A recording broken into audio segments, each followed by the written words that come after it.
Hoje, a gente vai mergulhar num dos processos mais fascinantes do corpo humano, a gliconeogênese.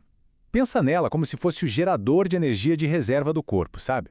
Aquele sistema que liga automaticamente quando o combustível principal, que é o açúcar, está acabando. Mas e aí, o que acontece de verdade quando o corpo fica sem açúcar? Seja num jejum ou num exercício super intenso. As reservas de glicose uma hora acabam. E a resposta para esse problema está numa capacidade fantástica do nosso corpo, a de fabricar o próprio combustível. O metabolismo às vezes parece um mapa de metrô de uma cidade gigante, todo complicado, né? Cheio de linhas e conexões. Mas calma. Hoje, a gente vai seguir uma única linha.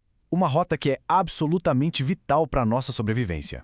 E por que essa rota é tão importante? Bom, o motivo principal tem nome: cérebro. Ele é o nosso centro de comando, um consumidor de energia super exigente e que tem uma preferência bem clara.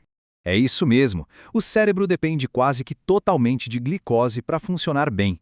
Por isso que em períodos de jejum, por exemplo, a gliconeogênese não é um luxo de jeito nenhum. Ela é a garantia de que a nossa central de comando continue operando a todo vapor.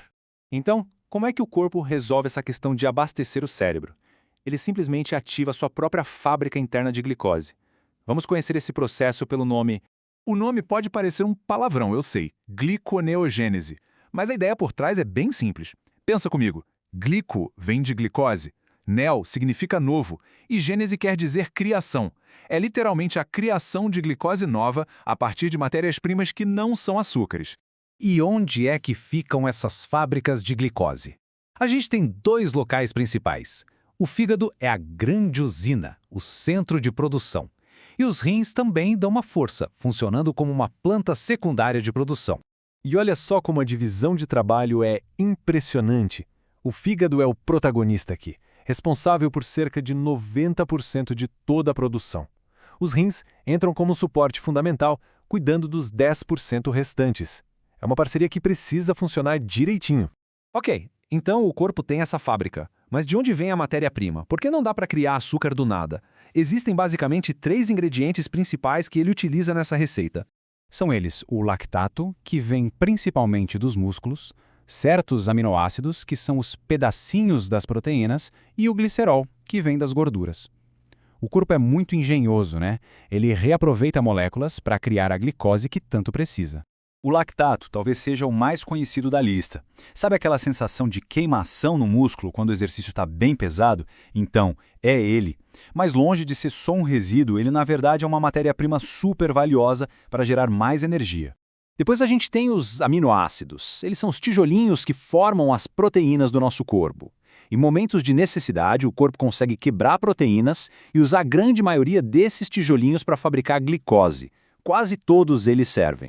E por último, o glicerol. Quando o corpo quebra as gorduras que estão guardadas para obter energia, o glicerol é liberado. Daí ele viaja até o fígado e pode ser transformado em glicose. É um jeito super inteligente de usar as nossas reservas. E para entender como isso funciona na prática, vamos focar no exemplo que talvez seja o mais elegante de todos, a forma como o corpo recicla o tal do lactato. Esse processo é chamado de ciclo de Cori. Ele é o exemplo perfeito do que é a cooperação metabólica. Não é só uma reação química, é quase uma dança, sabe? Uma coreografia perfeita entre os músculos e o fígado trabalhando em total sintonia.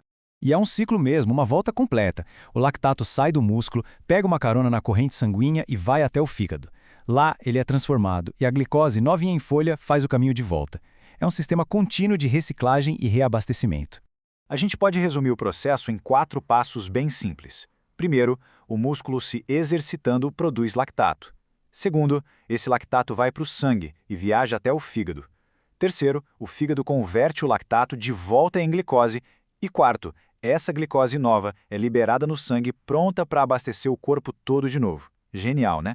Certo, mas no fim das contas, por que tudo isso importa tanto? Por que a gliconeogênese é bem mais do que um processo químico? Ela é um verdadeiro superpoder de sobrevivência que o nosso corpo tem. A beleza toda do sistema está aqui. Várias estradas diferentes, usando aminoácidos, lactato, glicerol, todas elas levam para o mesmo destino, que é a glicose. Isso é o que a gente chama de flexibilidade metabólica no seu melhor. Resumindo, essa via garante 2 coisas que são vitais. Ela mantém os níveis de açúcar no sangue estáveis, o que evita quedas perigosas, e, o mais crucial, ela alimenta o cérebro sem parar. Sem isso, a nossa capacidade de pensar e de funcionar ficaria comprometida muito rápido. Então, o que a gente leva de mais importante sobre tudo isso? Primeiro, a gliconeogênese alimenta o cérebro quando falta carboidrato. Segundo, ela recicla o lactato dos músculos, transformando lixo em luxo, em combustível. E terceiro, ela é uma prova da capacidade incrível de adaptação do nosso corpo. E para fechar, fica uma reflexão. Saber que o corpo tem essa fábrica de glicose tão sofisticada, como é que isso muda a nossa percepção sobre um treino intenso ou um período de jejum? Fica aí uma ideia fascinante sobre a resiliência incrível que a gente carrega dentro da gente.